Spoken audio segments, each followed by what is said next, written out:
नमस्कार.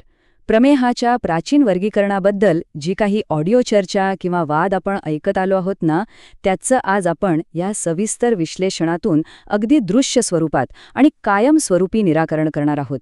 हे विश्लेषण म्हणजे जुन्या ग्रंथांमधल्या संकल्पना थेट पुराव्यांसह समजून घेण्याचा एक उत्तम मार्ग ठरणार आहे. चला तर मग सुरू करूया. आता हे सगळं समजून घेण्यासाठी आपण एक छोटी रूपरेषा आखली आहे.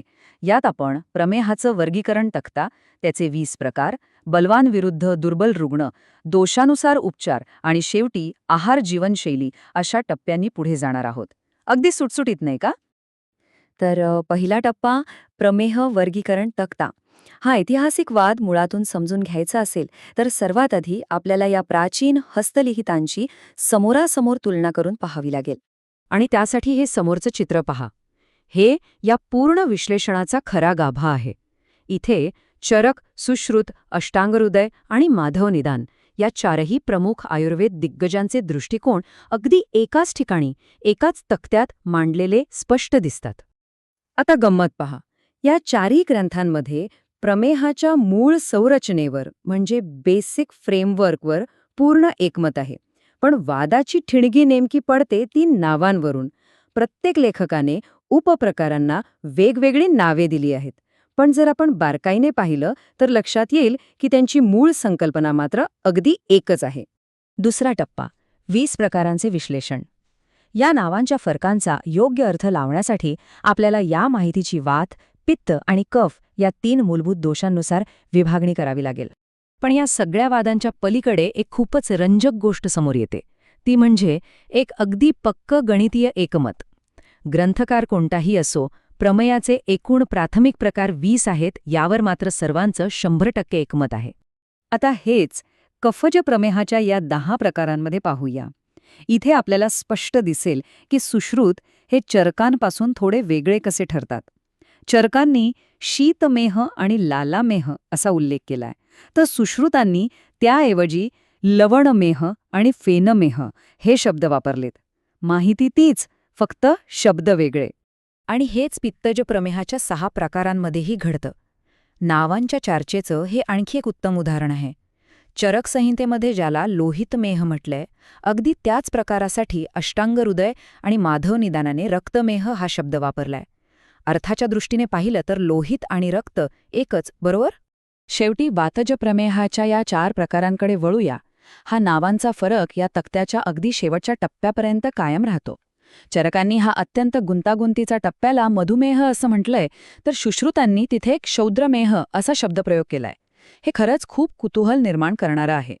आता वळूया तिसऱ्या टप्प्याकडे, बलवान विरुद्ध दुर्बल रुग्ण. रोगांचे वर्गीकरण समजल्यानंतर आता आपल्याला प्राचीन चिकित्सा पद्धतीच्या सर्वात निर्णायक म्हणजेच अगदी टर्निंग पॉइंटकडे लक्ष द्यायचंय, आणि ते म्हणजे रुग्णाची शारीरिक प्रकृती. हे चित्र पाहिल्यावर लगेच समजेल की मूळ ग्रंथांमधील उपचार पद्धती नेमकी कशी काम करते. ती पूर्णपणे 2 स्पष्ट भागात विभागली गेली आहे. रुग्ण बलवान आणि स्थूल आहे की रुग्ण कृश आणि दुर्बल आहे. उपचाराची पुढची दिशा ठरवण्यासाठी हा भेद ओळखणं अत्यंत म्हणजे अत्यंत महत्वाचं आहे. समजा रुग्ण स्थूल आणि बलवान असेल तर काय? अशावेळी हे सगळे ग्रंथ अगदी एकमताने अपतर्पण सुचवतात. अपतर्पण म्हणजे थोडक्यात शरीरातील अतिरिक्त दोष कमी करण्याची थोडी आक्रमक पद्धत. यात वमन, विरेचन अशा शुद्धीकरणाच्या चिकित्सा, वृक्ष किंवा कोरड्या अन्नाचा वापर, उपवास आणि कठोर शारीरिक श्रम यांचा प्रामुख्याने समावेश होतो. पण याउलट जर रुग्ण कृश आणि दुर्बल असेल तर ही पूर्ण रणनीती 180 अंशात बदलते. इथे संतर्पण म्हणजेच शरीराचं सखोल पोषण करण्यावर भर दिला जातो. रुग्णाची ताकद पुन्हा भरून काढण्यासाठी स्निग्ध आणि तुपकट पदार्थ, मांसरस आणि सगळ्यात महत्त्वाचं म्हणजे शरीराला व मनाला पूर्ण विश्रांती घेण्याचा सल्ला दिला जातो. आपला चौथा टप्पा आहे दोषानुसार उपचार पद्धती. रुग्णाची प्रकृती एकदा निश्चित झाली की मग जो दोष सर्वात जास्त बिघडला आहे त्यानुसार विशिष्ट औषधं आणि उपचार सुरू होतात. आता या सविस्तर चिकित्सा तक्त्याकडे नजर टाका. प्राचीन वैद्यकीय तज्ज्ञांनी दोषांच्या असमतोलावर नेमकी कोणती औषधं आणि उपचार सुचवले आहेत याचं हे एक अप्रतिम आणि अचूक नियोजन इथे पाहायला मिळतं. उदाहरणार्थ, कफज प्रमेहासाठी ग्रंथांमध्ये एक जबरदस्त औषधी संयोजन सुचवले. त्रिफळा, हरिद्रा म्हणजेच आपली हळद, मध आणि शिलाजीत हे सगळं मगाशी आपण पाहिल्या त्या अपतर्पण उपचारांसोबत दिलं जातं. कफ आणि वाढलेली चरबी कमी करण्यासाठी हे अत्यंत प्रभावी मानलं गेलं आहे. पित्तज प्रमेहाकडे आल्यावर मात्र उपचाराची पद्धत पूर्णपणे बदलते.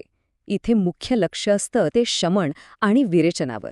पित्ताची उष्णता शांत करण्यासाठी उशीर, लोध्र आणि मुस्ता यांसारख्या थंड गुणांच्या वनस्पतींचे काढे वापरण्यावर इथे विशेष भर दिला जातो. आणि वातज प्रमेहाच्या चिकित्सेमध्ये इथे तर अपतर्पणाचा पूर्णपणे त्यागच केला जातो. त्याऐवजी औषधी तूप आणि तेलाचा वापर करून शरीराला आतून सखोल पोषण आणि स्नेहन देण्यावर फोकस असतो. वात शांत करण्यासाठी बस्ती चिकित्सा म्हणजे एनिमाचाही यात प्रामुख्याने अंतर्भाव आहे. आणि आता आपण आलो आहोत आपल्या शेवटच्या टप्प्यावर, आहार आणि जीवनशैली. या प्राचीन ज्ञानाच्या कोड्याचा हा असा भाग आहे ज्याशिवाय वैद्यकीय उपचार पूर्ण होऊच शकत नाहीत. आहाराविषयीचे हे नियम खरोखरच खूप अचूक आहेत. रोगाची वाढ रोखण्यासाठी यव किंवा जवस हा मुख्य आहार मानला गेलाय. सोबतच जुने तांदूळ, मूग आणि कडू भाज्यांसारख्या कोरड्या आणि कफनाशक पदार्थांवर जास्तीत जास्त अवलंबून राहायला सांगितलंय. म्हणजे आहारातूनच अर्धा आजार बरा करण्याची तयारी. नुसता आहार नाही तर जीवनशैली म्हणजे विहारसुद्धा तितकाच महत्वाचा आहे. यात अत्यंत कठोर शारीरिक हालचालींची मागणी केली गेली आहे. म्हणजे नुसता हलका व्यायाम नाही तर चक्क कुस्ती खेळणे आणि औषधी चूर्णांचा वापर करून केले जाणारे उद्वर्तन किंवा कोरडे मसाज यांचा प्रत्यक्ष उपचाराचा भाग म्हणूनच समावेश करण्यात आला आहे.